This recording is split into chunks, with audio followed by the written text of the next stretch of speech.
Okay, so hello. Hello. Prashantam. Hello. From Portuguese. You're Portuguese. Yes, I was born in Portugal. And, yes, right. So you just told me your name means inner peace. Mm-hmm. Yeah. It comes from Shanti and... Shantam, Prashantam. Actually, there is something quite interesting about my name. Mm-hmm. Before I received this name from Bhagwan, from Osho, I had lived in Japan as a Zen monk. And there too there was a tradition of getting a spiritual name. Okay, they have that too. In that sect where I stayed, in the temple where I stayed. Okay. And it was all around related to this special flute that I still play today. The name of the flute is composed of two characters, what is called in Japan two kanjis. One is the same for everybody, and that is the kanji of kyo. Kyo means emptiness, nothingness, peace. Okay. And then every other student and disciple would get a second kanji, second character, that will complete the name. Okay. Okay. After some time, when the master felt it was the right time to give the name, I spent almost 2 years there, and I still didn't have my name. I had the first, I didn't have the second name. Okay. The day before I was leaving, and I knew I was going to go to India, I asked the sensei, the master, if I would get my second name, my second kanji.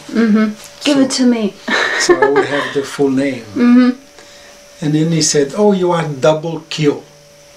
Okay. Double Kyo. Nobody was double Kyo. I was double Kyo. Okay. Because, for instance, one of my friends was called Kyo Sui, empty comet. Okay. Another one was called Kyo Ku, empty sky. I was Kyo Kyo. Empty, empty. Empty, empty. Strange. Anyhow, very soon afterwards, I arrive in front of Osho. It was my moment of receiving initiation. He gives me my name and he says... But you've already been there for quite some time. No, I'd never been in India before. So you arrived and he gives you your name straight there? I'd been there for 4 days. After 4 days, after 4 days, I had already... I knew I wanted... He said, "Come over, I want to give you your name"? No, usually you would book for your initiation. You ask for it. You ask for it. Okay, so my turn had arrived. I was sitting in front of him, and then he gives me my new name, and he says, "Your new name is Swami Deva Prashantam." Deva means divine. Prashantam means inner silence. In that moment, when I heard that, it was as if two masters were telling me the same message. You see? Because the meaning of Kyo is actually the same as what you would call Shanti or inner peace. You see? And so in the moment where Osho gave me my new name as a sannyasa, as a disciple name, I had a release, a cathartic of laughter. I start laughing. You know, because it was too much that coming from two different places, two different masters, and they both telling me the same message. You were impressed. You know, I was surprised. I was more than impressed. I was really flabbergasted, as you say. Like. So there must be some other force. Because nobody knew I arrived, and nobody knew I had been in Japan. I had had another master before, etc., etc. Yeah. So it was something. And for a long time, as far as I know, it took me even time to get used to this new name. You know, but you're using Prashantam now. Yes, that's enough. Yeah. You have such an interesting life. You know, I searched for you in the internet, and I just want to mention some things. I mean, you like.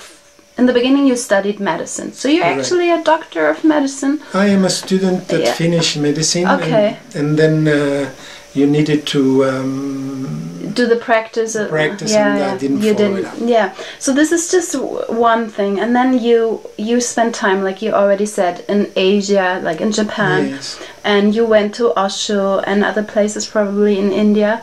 Yes. Sure. Yeah, and then you've been with the origins of Australia, with the aborigines, Yes, and yes. in the Philippines, there are aborigines too? No, in the Philippines there are healers. Okay, and also you went, and also you went to South America to the shamans. Yes. And in Tibet, you were in Tibet Yes. with the doctors. Yes. So, wow, this is like great Yes. that you had this chance to go there and study with so many people. And you know, what did you learn? Do they talk about the same thing, all of them, or is it like totally different and You see, contrary? What I learned is maybe all gets summarized in who I am today.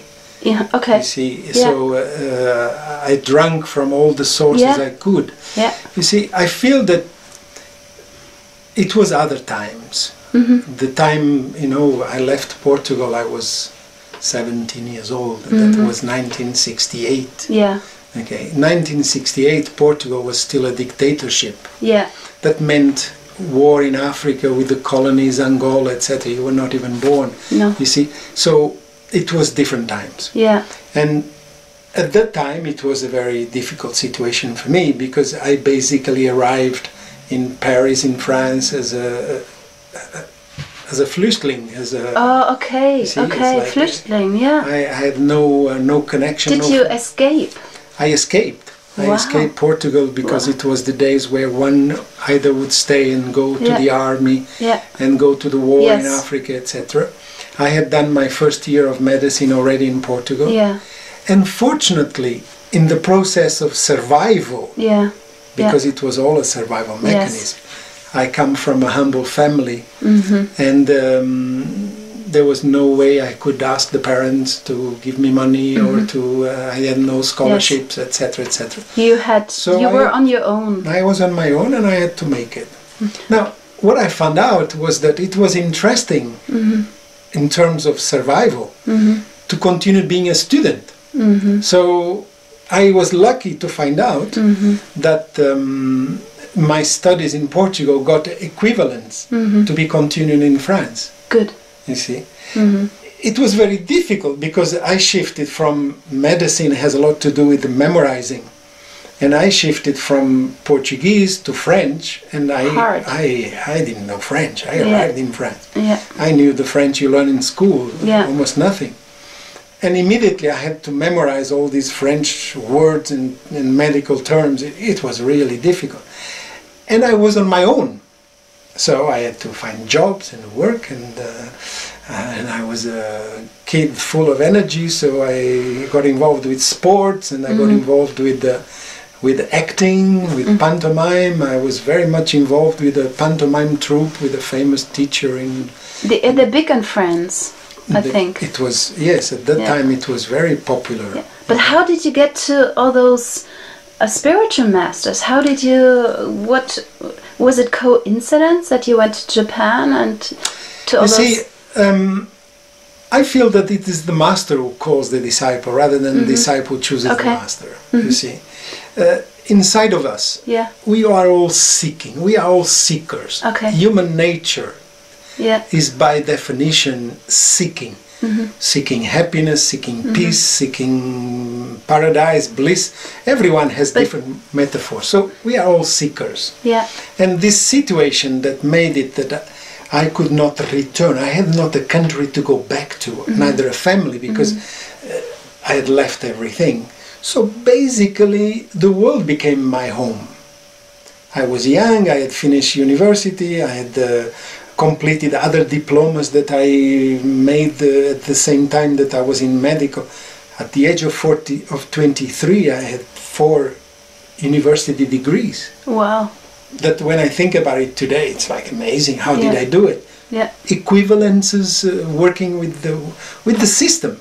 Yeah. You see, it was after May '68 that was a big revolution of the students in France, and a lot of equivalences came. You would do 3 years of medicine, you were already 2 years in letters. So playing with the system, I had all this, but mostly what I had was a tremendous self-confidence in myself. Yeah. You see. But then why didn't you stay with medicine? No, the opposite. It's like I have so much. The world is mine. Medicine is not enough. You see, at the age of 23, finishing medical school, what it means medicine, it means getting into the system, getting into working in the hospitals, doing the night shifts and doing all these things, which basically was the opposite of everything I was feeling. I was feeling like I had my own wings. Yeah. I want the world. Yeah. And literally I left overland from Europe. You went to Japan?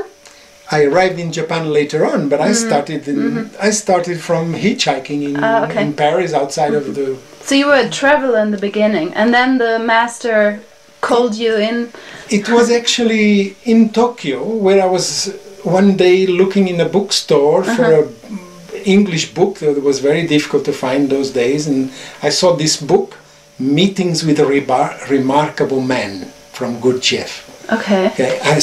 I read that book. Gurdjieff, isn't that this composer? No, Gurdjieff was another mystic man that wrote several books and lived in the... I have music from him, could that be? No, you have music from Altman, that was one of his disciples. Okay. Okay. And Gurdjieff lived in the beginning of the last century, and he's a very appreciated mystic man by many people. And he wrote this book, Meeting with a Remarkable Man. And as I was reading this book, I realized that I had traveled throughout all the Asian countries, that some of them today you can't even go there anymore. Afghanistan, Iraq, Syria. I love these countries. I had such a good time in these countries. And I made my living there, because remember, I don't have money. I'm making my way as I go along. So finding jobs in places where you would never imagine. How can you make money in Kabul? I made money in Kabul with carpets, buying and selling carpets, you know, surviving. And in Tokyo, years later, reading this book, I figure out I'd been all through Asia and I didn't meet any remarkable people. I missed something. So I decided to go back to India. So there was something in you thinking that there must be more than just traveling. Today I am sure there has always been something inside of me that wanting to touch this deep quality of life, you know, that it is really somehow in the soul of every human being. What am I doing here? Who am I? You know, and at that time I thought that the answer was outwards, and it was by life experiences. And yes, by the age of 26 or 27, when I arrived in Puna, I had already had a life amazing to the standards even of today. Remember, there was no internet, there was no... You see, those days, to connect with your family, you would write a letter in Istanbul, and then 6 months later, in the post restant of Tehran, you would get the answer, because it would take all this time for the mail to move. Wow! You see, there was no even good phone connections. Yeah, how to and call? Expensive. You know, so and my life survival mechanism was I was living on $1 a day. Okay, that was how much I could afford to spend. $1 a day. For instance, in Afghanistan, $1 was at that time worth, I remember, 66 Afghani. Okay. Is that a lot? Well, I managed to spend about 50 Afghani. Wow. So I would save 16 Afghani. And that would make that I would at the end have some savings. Wow. You know, this was the life at that time. But I also looking backwards, I never had any situation of not thinking that I was not going to make it, of feeling like, oh my God, I'm lost. No, it was always. So what I'm interested in is that since you've been with so many different cultures and also so many different masters, is there truth in any of those, or is it like when you put like in the essence, is it just the same what the shamans say, what the Japanese what was that you studied? What was that the art? Flute, the kyotaku, the flute, yeah. Japanese flute in Zen. And you did some martial arts. Martial art. Yes. And there's a philosophy to it, and what Osho teaches, and the so is there an essence where they all come together as the same? You see, I understand your question, but the answer is somehow quite simple. Is that it is you that seeks the answer for the question that is happening inside of you. That means in a given moment you may have inside of you a question, a quest. Okay, what is your search? Okay. Now, when I met Osho, that at the time was called Bhagwan Shri Rajneesh, he really represented to me, I saw in him what I had never seen in all the other teachers I met. I saw him a real master. Okay. And what it was special about him was that he was not giving me answers.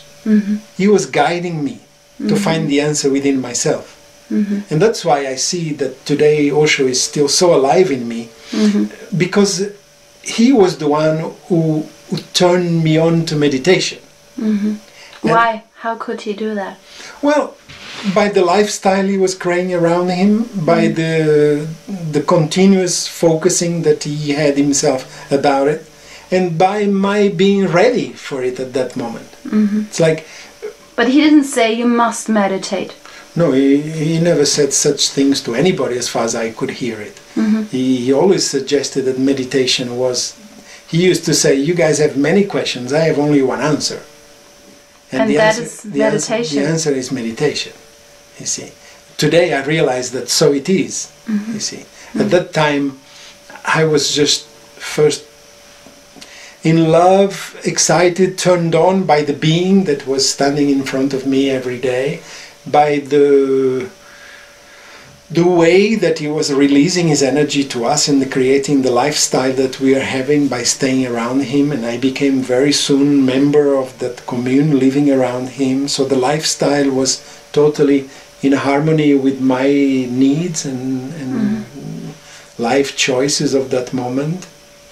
Remember, I had already done so much. I had traveled half of the world. It was not very difficult for me to feel like, oh, I can settle for a while. I remember that the doubts that were going on in my head when I first arrived was that I had this thing about, I'm traveling around the world. I want to know the whole world. Okay, and I left from France through Asia, and when I was in Japan, I already had the ticket to move to the next part, which was Alaska. And I was ready to do Alaska to the south of Argentina, to do the whole South America. It was my next stage. Okay, but it was winter, and and I had little money. So how can I get to Alaska? You get to Alaska by ferry, by boat. This boat was leaving in March. I already booked my trip to Alaska, to Anchorage, and I have a few months to wait. So I go to India. Okay, but with a return ticket, say I'm coming back. I'm going in March to Anchorage. Okay, so this was what I thought my life would be at that time. And when I said... A traveler, a seeker. Traveling, especially like just the But world... it was seeking, right? The word seeking at that time did not belong to my vocabulary. But now today, you would say it course, was seeking for something. Of course. But still now I am seeking. The seeking is the juice of life. I'm not yet finished with seeking. You're not. You see,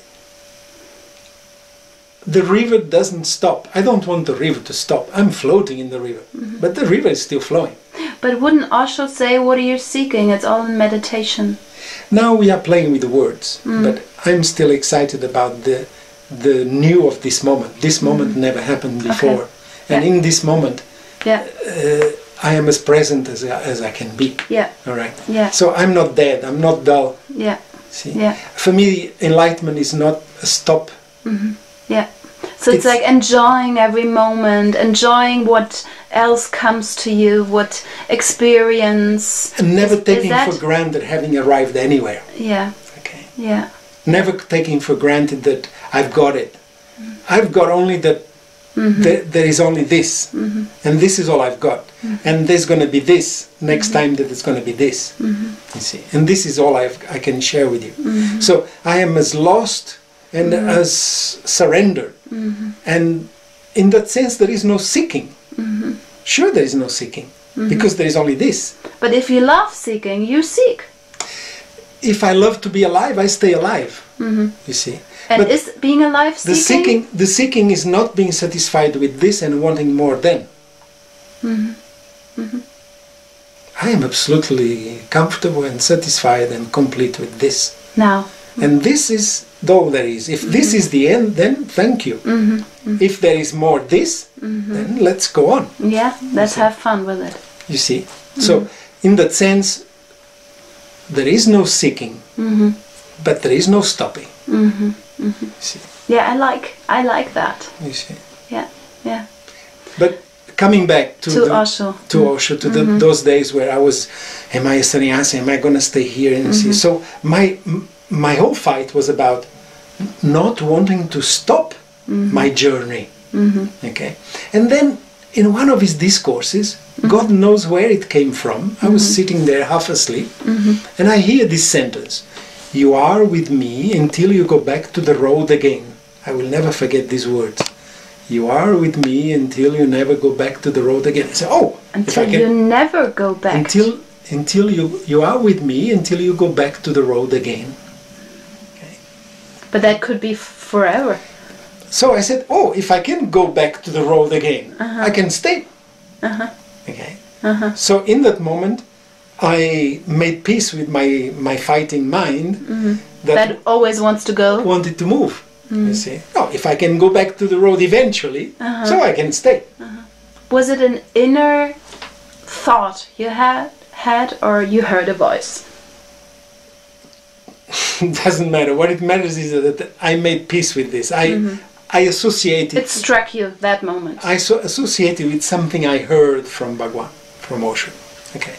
I associate with that, and that was what made me say, okay, then I go to the then I stay. Yeah. Okay. He gave you the freedom also to do everything you want. I don't even know who he was talking to. I don't even know if he really said it. Yeah. But somehow for in that moment it just clinged. Yes. Okay. What I never imagined was that 25 years later I would be still sitting there. Really? You stayed 25 years? Yes, and I still am there. Are you? You're here with me now. Yes, but I'm still as alive with Osho as I have never been in many times I was there.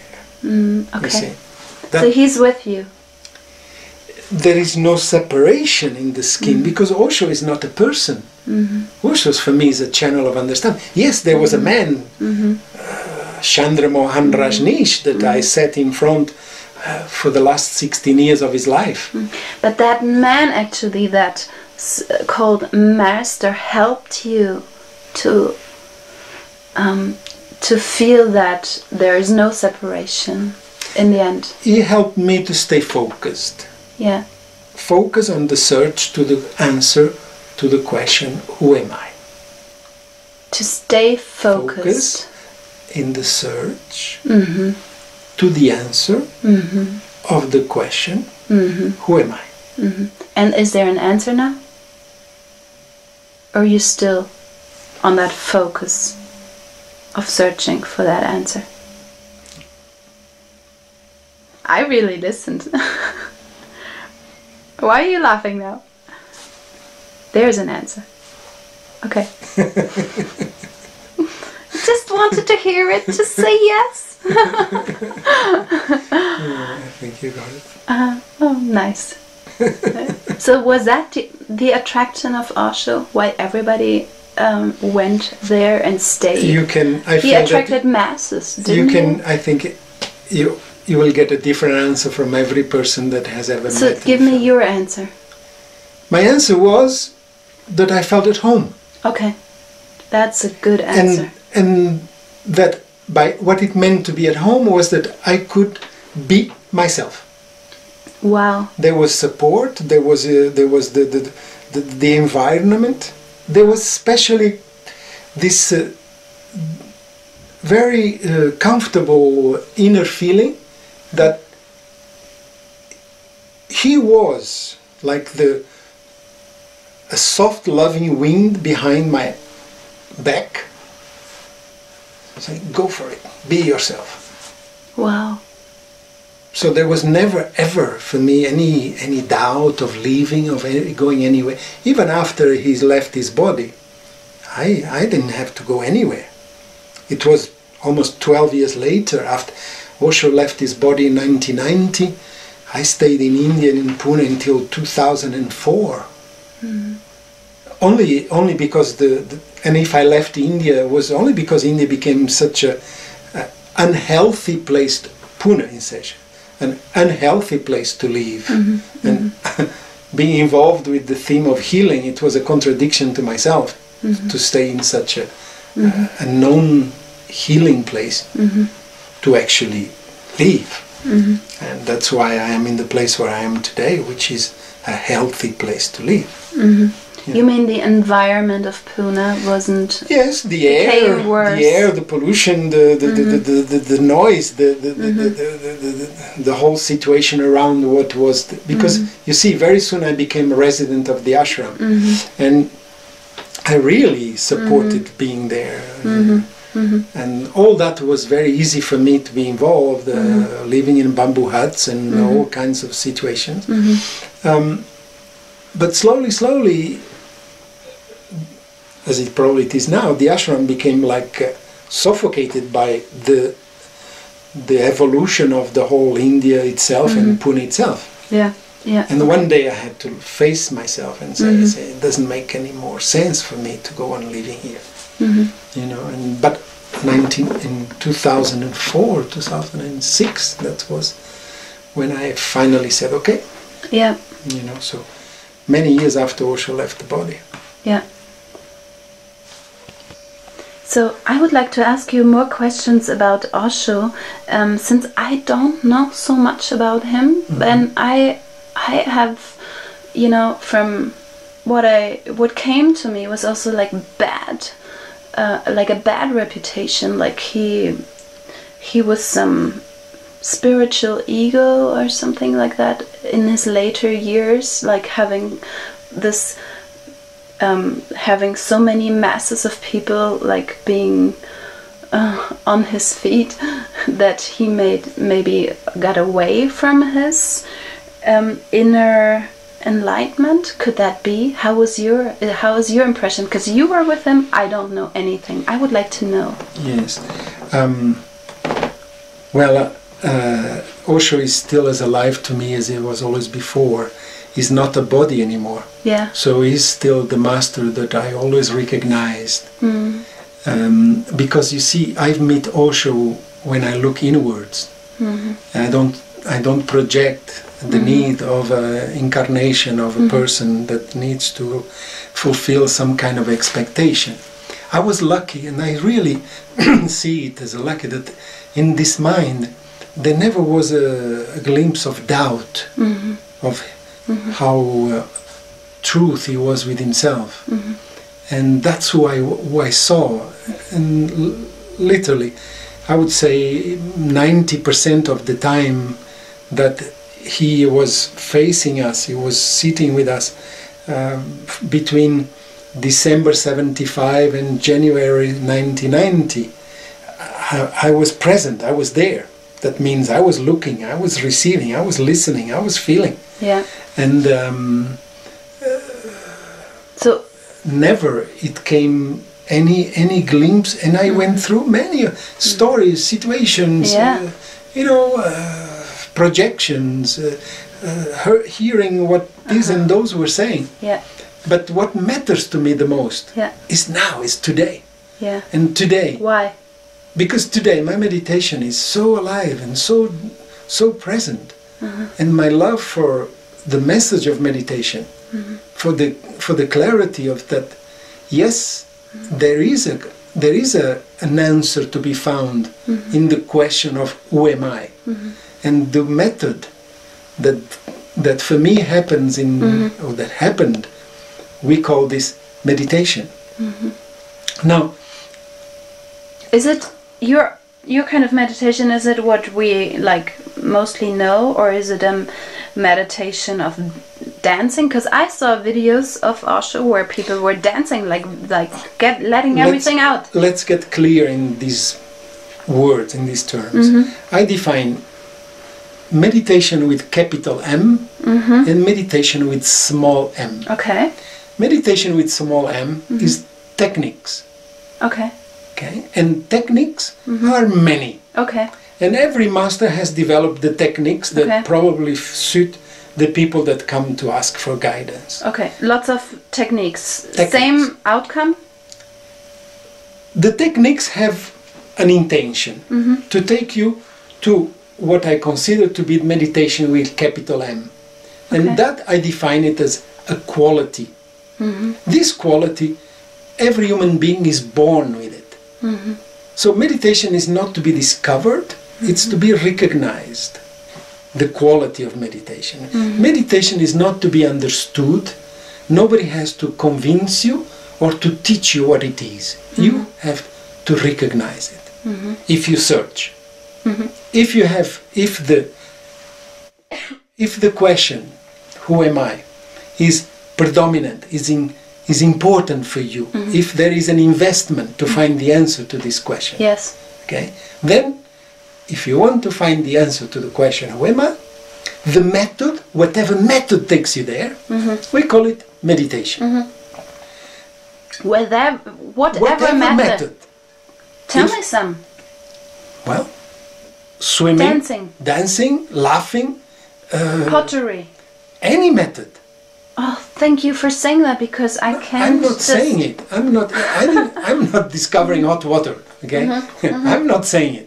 This was the integration, the deep understanding that settled inside of this being when, after practicing so many techniques. Now, there is something unique, something that I considered original to the teachings of Osho. Okay. And that is what I still recognize today, that it is tremendous value. Okay. Meditation is as old as the search of man. So it's from the beginning of times. For instance, 2,500 years ago, Gautama the Buddha, he also talked about meditation, and his method was vipassana. Sit, watch your thoughts. Okay. But those days, people were living in small communes, in some valley, and they didn't know who was living on the other. There was no internet. There was no all the input of information that you and I have to deal with today. Okay. So what we call the new man today, vipassana is not a Osho technique. In fact, Osho never really suggested to start with vipassana. Okay. His teachings, and there it's where it is original. It's why I feel Osho is a master for today, for the man of today, you and me, is that, hey, use your physical energy, use your body, because your body is available to you anywhere, anytime. And since mind is not separate from body, if you exhaust your physical energy, if you drain your mental energy, so then later, watching thoughts becomes much more easy, probably. Arrive to silence as a gift. And if you look at all the techniques of Osho, they basically play around this understanding. First, be physically involved with your body. So he did that dancing, for instance. All his techniques start with a physical involvement. First the body. So that silence, or if you want to call watching your thoughts, comes as a gift. Comes naturally to you. Yes, showers on you. Yeah. Not as an effort. Yeah. Today, if you choose to see it, you're going to have to focus and watch your breath, and there is a focusing. There's an effort. So he says, exhaust yourself physically and arrive to silence as a consequence of your totality. And this approach, not only through my own practicing, but through the thousands of people that have joined my workshops in the way I share myself with people, truly thousands throughout the world, in all the continents, it shows that it gives results. And that's why I say Osho is so alive today, because he used to say it, if you want to know me, I'm saying, Osho was saying, if you want to know me, practice my meditation techniques. Yes, listen to my discourses, watch my videos, but all this is to seduce you to practice the techniques, to invite you to practice the techniques. And this was my journey, you know, and still is today. So that's probably why he attracted so many people from the West. Of course. Because he was very modern in his way. He really fits the man of today, still does. Probably there is today, right now, in this moment, there is probably more people all over the world involved with the teachings of Osho than never before. The proof is the selling of his books. The proof is, yes, maybe there is not so many people calling themselves disciples or sannyasin, but I work in Russia, I work in China, I work in South America. Osho is all over the place. Yeah. You know, the Osho books have been translated and read by thousands, millions of people. And I consider that Osho is really touching people today more than ever. In a different way, not so much focused maybe through as it was one time, it was everything happening in Pune, India. Now it's happening everywhere. You know. What is it about Osho and his thinking about sex? Wasn't there some that I don't know? Just tell me. You tell me. Yes, I don't know anything. I think you know very well. No, I don't know anything. No, really. I really feel that. Okay, I heard there was like everybody was doing it with everybody. That's what I heard. I don't know more. Well, once again... Did he encourage people to do that, or what was that?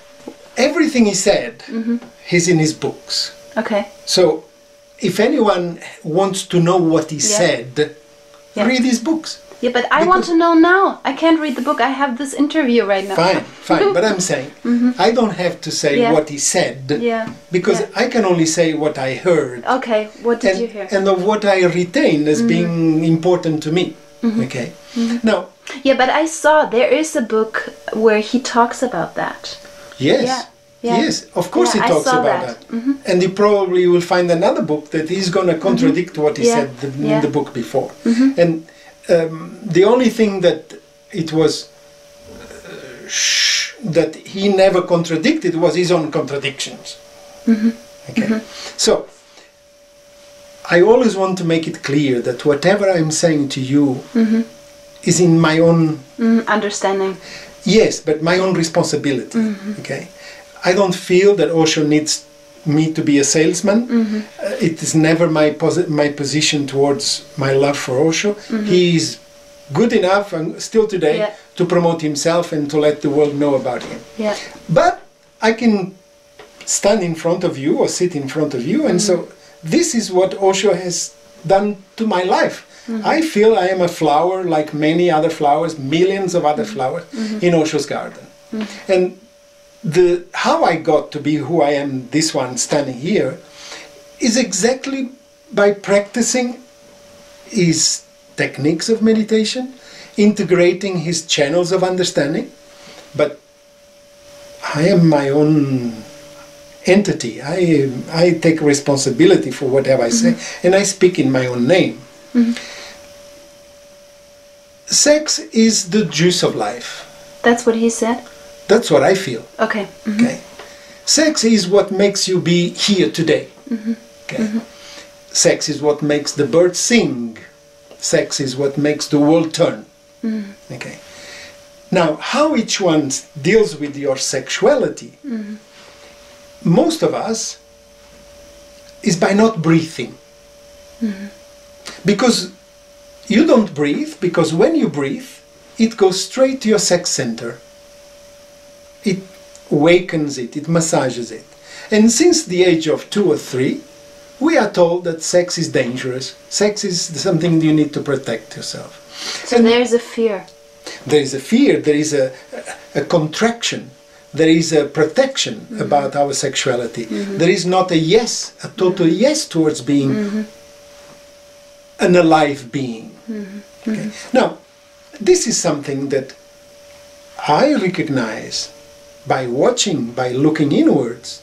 Now, Osho said everything that one wants to say, but he never said, this is the truth and this is not the truth, as far as I heard it.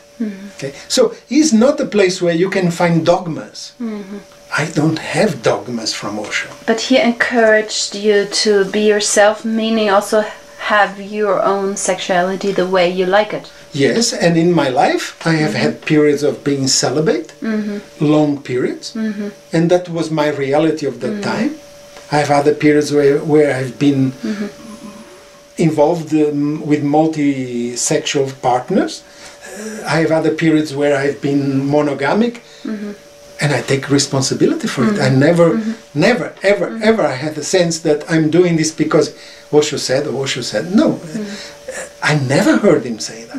Okay, I understand. Okay, but one day you would speak about Tantra, and then in Tantra you would give us the message that through multiple experiences you will get to know yourself.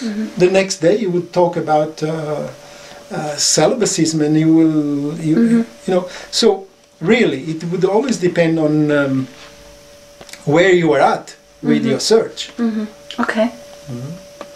That is something that I would like to express clearly, is that the master, the way I feel it inside of me, is a teacher when you need to be taught. But he's not someone who puts you inside of dogmas.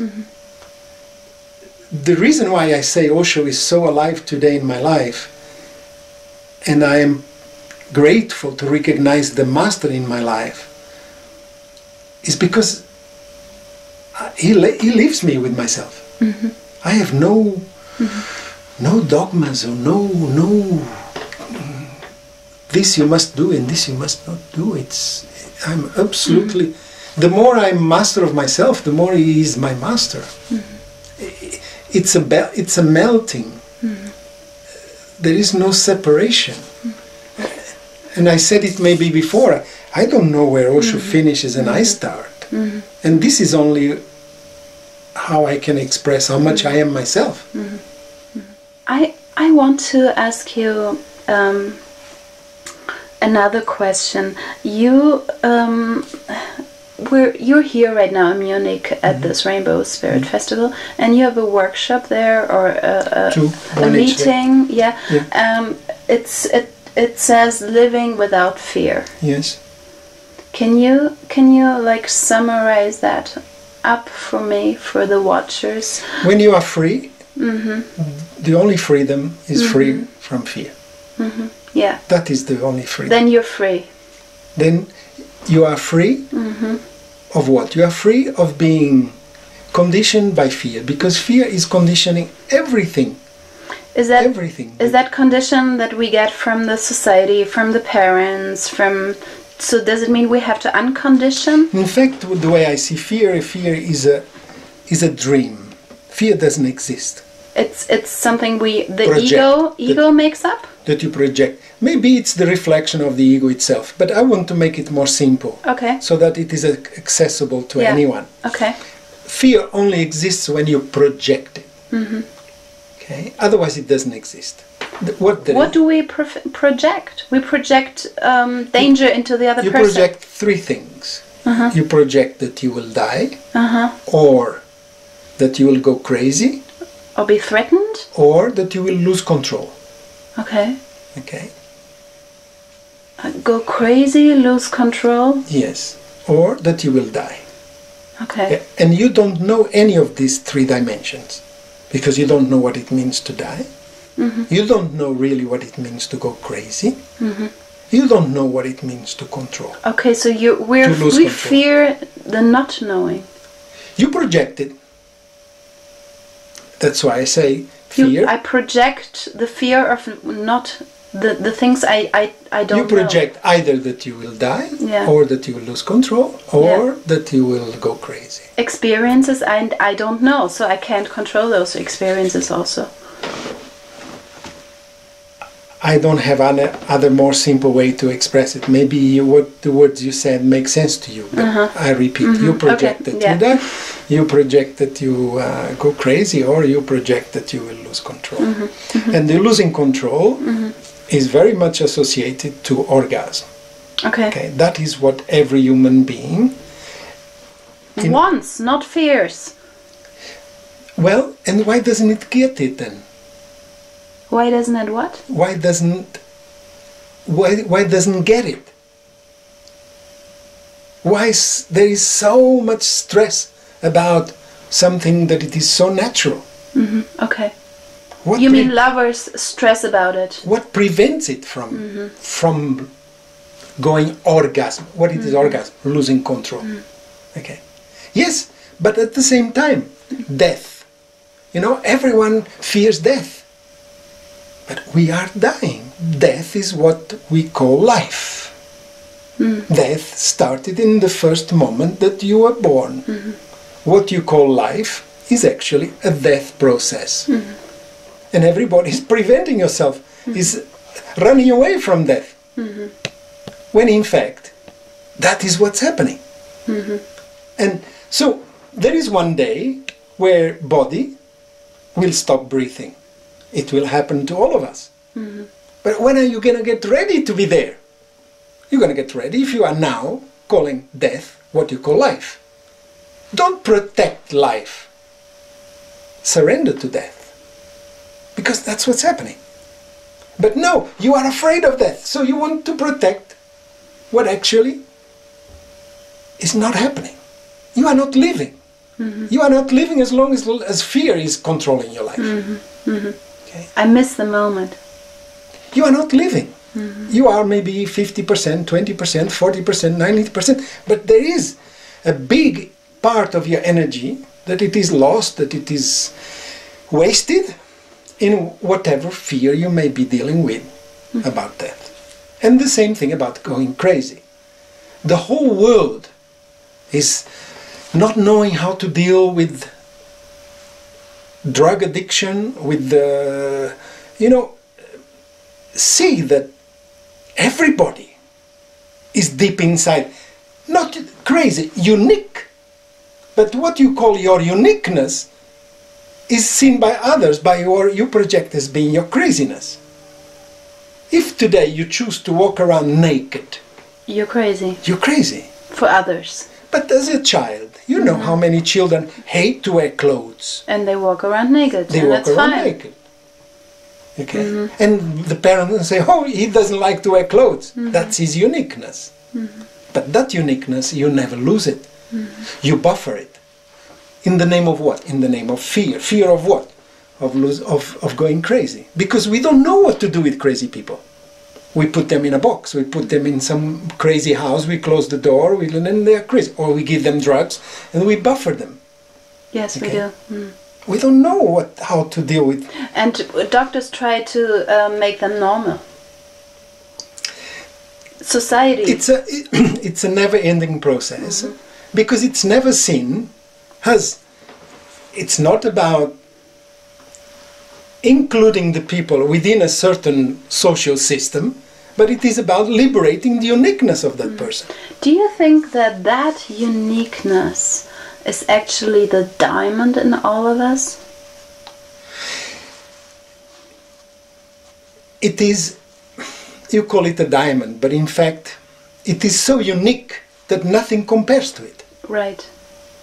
You see, so you call it a diamond, then you are projecting the diamond you should look like. No, it's so unique. You are so unique.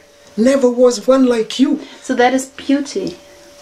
Yes, then adjectives come to define it. Okay. But it's so unique that the list of adjectives will never be enough to describe that uniqueness that you are carrying inside of yourself. Well, I'm just trying to make it more, I'm trying to give it more words to it, so people would you encourage people to be unique, or to discover their uniqueness and live it?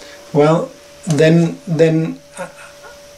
you see, I don't encourage them. I bring them to what will give them the courage to do so. How do you do that? Meditation. Okay. It's so simple. That's what Osho said. But it's what every master says. And that's why Osho is a master of masters. You see.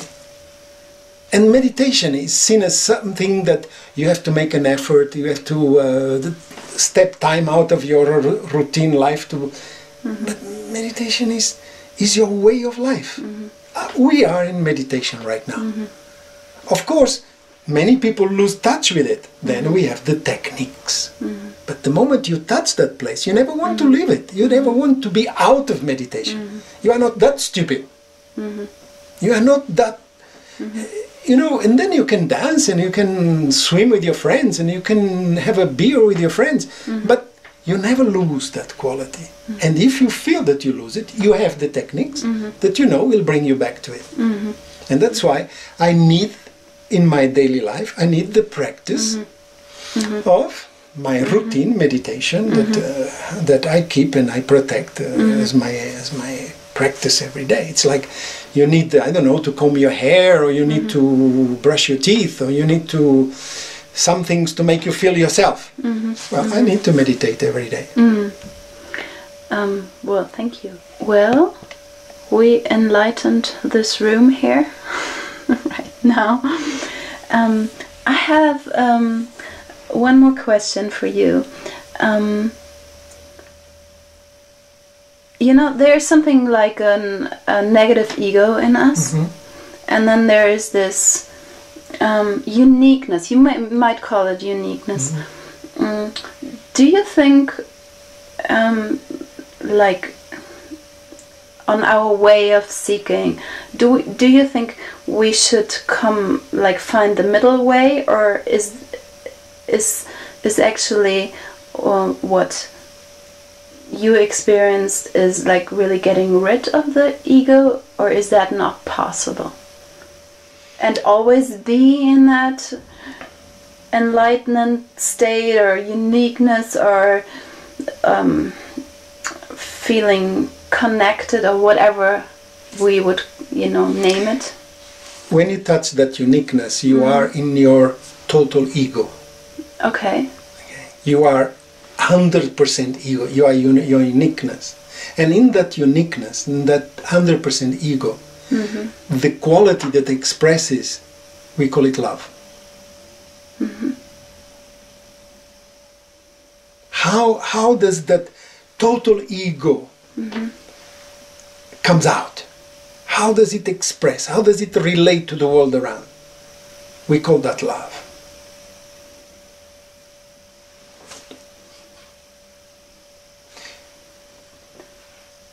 Your question comes from projecting that the ego is something negative.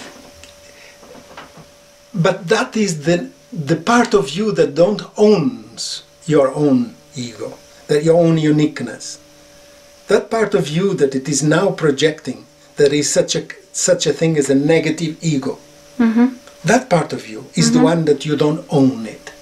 Because if indeed you own your totality of your being, your uniqueness, then you see, you feel that there is not such a thing as negativity. The negativity comes from the non-owning of yourself. The negativity is the part of you that is not yours. The negativity is your conditionings, your all the stuff that you identify with, and at the same time has nothing to do with your being, with yourself. The totality of your being, whether you call it 100% ego or your uniqueness, that totality is not anymore I. That totality is part of the oneness, is love. But I don't think I understand. But what I call the negative ego is the absence of love. But it is a little love, sometimes. So do you mean... when the conditions are right. So do you mean it exists, it's all together? There's no separation of the ego to the uniqueness? It's just one? That's all that there is. There is oneness. Is that what they call non-duality? I don't know how they call it. That's how I'm telling you how I feel about it. Yeah, tell me. I'm telling you right now. You see, I'm telling you, I can only repeat the same words. Yeah. But the same words say that in the totality of your being, you are so total in yourself that the self disappeared. And then you are lost. You are dissolved into the oneness that there always was. There was never anything else. There was the period when you thought that sometimes you were 50% yourself and 50% not for self, and then sometimes 20%, and then when I'm totally in love and lost in my love, then I'm almost 100%, and then, yes, that is the period of the dark side of the moon, the walking in the darkness. But the oneness, that's all that has always been here. And only when we fall into this identification with this thing that we call mind, there it's I and the others, I and the rest, I outside the wholeness, but never was. You've never been out of the one. You never were, you never will be out of the one. You are only lost in your own darkness for a while, and one day you will get tired of it. And one day you will step out, and one day you will laugh your ass out. Because that's what there is. There is this oneness. And there you don't find any other feelings. You describe it as love. And you carry it inside of you. And when someone is ready to resonate with you, you resonate on that level. But in this oneness, everything exists. Everything that what we call good and bad or whatever. What is the oneness? You consider this good, you consider this bad, you consider this enough, and you consider this not enough. And that's the projection. That is the identification with the ego that you talk about yourself. Yeah. Okay, the one that you call negative ego. Yes. Okay. Okay. That is the negative ego. Okay, thanks. Okay. Now I get it. Right. It is simple to see. You see, it is simple to see. It is. You can't deny it. It showers on you. And all you have is just live without fear. Step out of your fear, because it is fear that you are using. To be sometimes totally and sometimes not totally.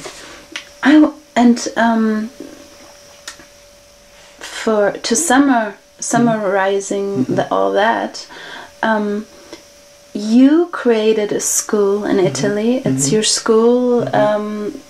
How do you call it? It's ODHA. Yeah, it's called Osho Divine Healing Hearts. Okay, and there, do you help people finding their uniqueness there? Yes. Could I say that? Actually, it is the only school in the world that carries the name of Osho, and that it is legally established with a program of education that gives an official diploma.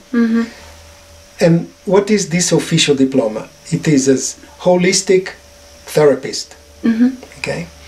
The technique that we start from is the technique of digital pressure, that is also called shiatsu. Okay. Okay. But that is my method of teaching. I see my school as a school for life. Okay. But there is not such a thing as a school for life. Okay. You would not know what I'm talking about when I say school for life.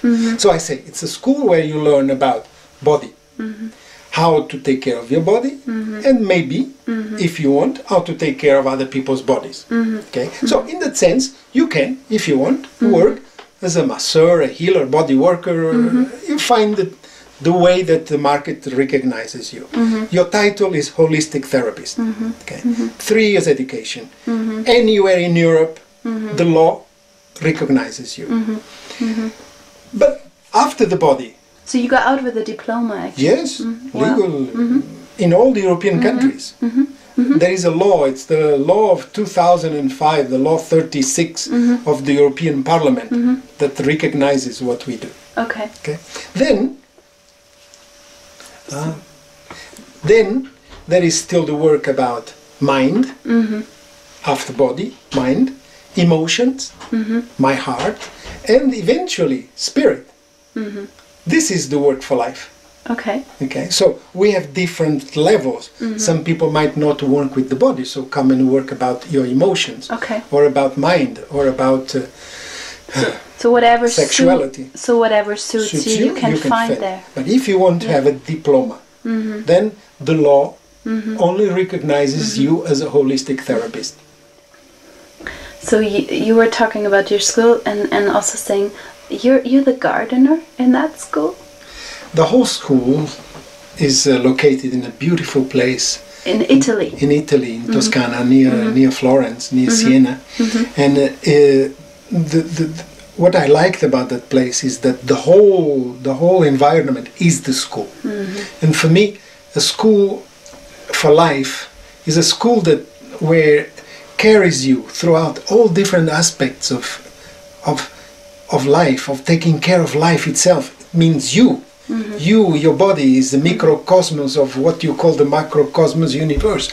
The laws that run your body are the same that run a seed that will become a tree. So do you actually live there for 3 years? I live there now since 5 years. No, the pupils. No, actually the training is only 2 weeks. Okay. Every year. Okay. For 3 years, because the law asks me to do a program over 3 years. But then it depends on the number of hours. And my method is to teach you intensely the minimum that you can then practice. That's why the school is called Osho Divine Healing Arts. I relate to you as an artist. I want you to be an artist.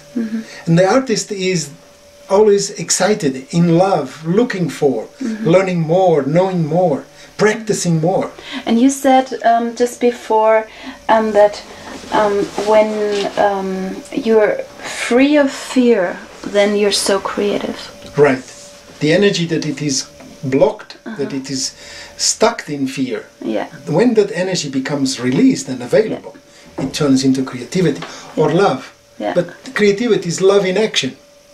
So you are creative when you have an opportunity to take care of a vegetable garden, but you are creative if you have to clean some windows or to build some, it's amazing the amount of things that we do together, that love can do together. So love is not only I love the other person, love is also being totally, I'm trying to understand you now, being expressive in any way and be myself and do what I love to do. Love has lots of sides. Love does not need an image to fulfill itself. Love radiates from you. Just for the joy of me. It doesn't need getting project. Money or doesn't need a projection. or getting love back. It just wants to be. It does not need an object. Okay. Love is the same that you feel when you sit and you don't move and you watch your breath. It's the same love that then you are in planting a seed or cooking some rice, or right now what we're sharing with each other.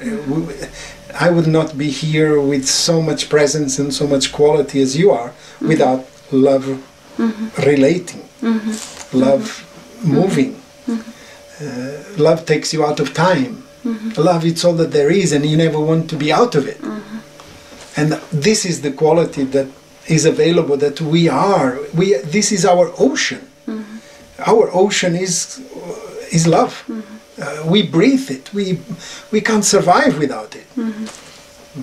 And then you express it through touch, or you express it through singing or through dancing. And when you have a partner or someone that wants to resonate with you, then you exchange that quality, and you give and you receive. But you carry it with you all the time. And sometimes even in the middle of the marketplace, you never lose it. It's like a flame, sometimes very small flame inside of your heart, but it keeps you warm all the time. And it doesn't need anything in return.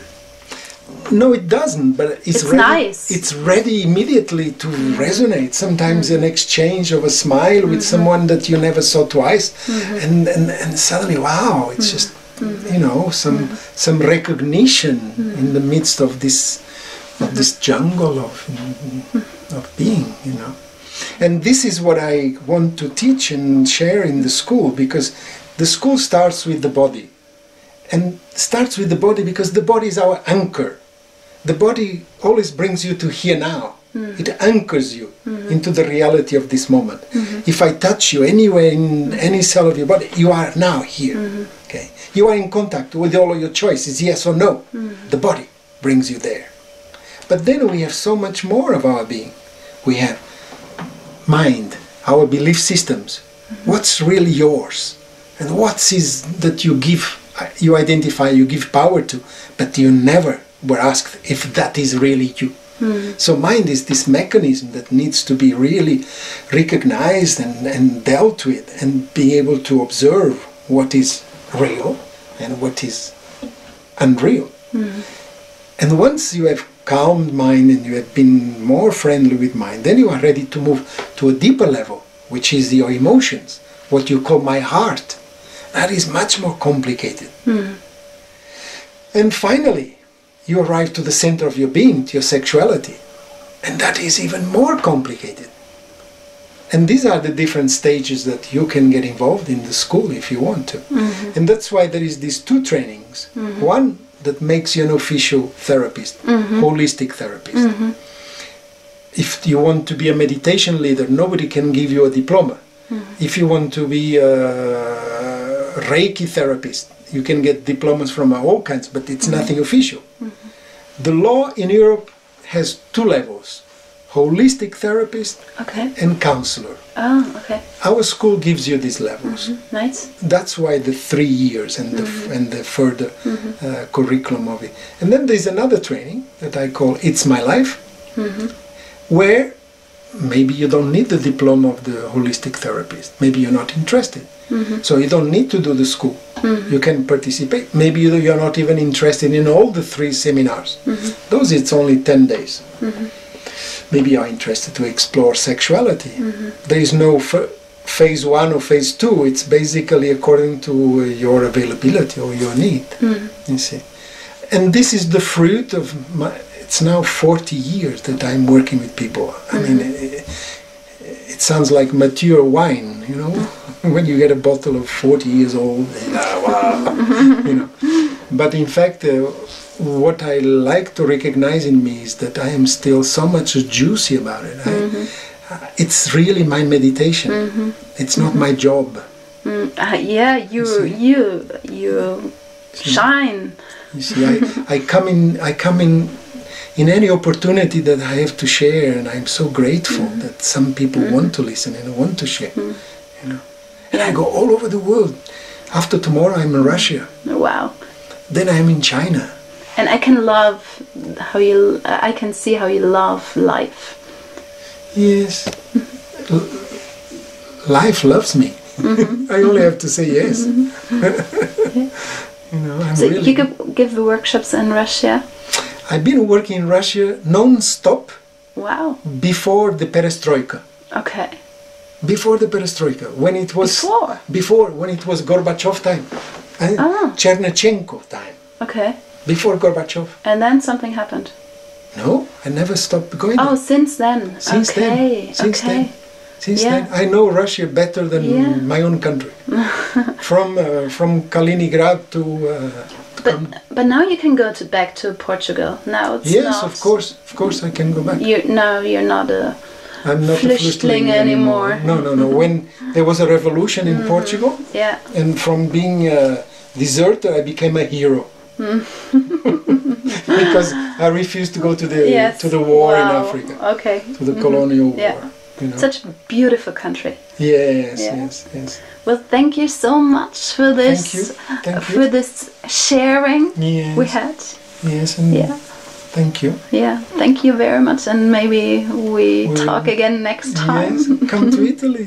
Come to visit. Yeah, maybe. Bring anybody or just come by yourself. You will find. Bye. Thank you.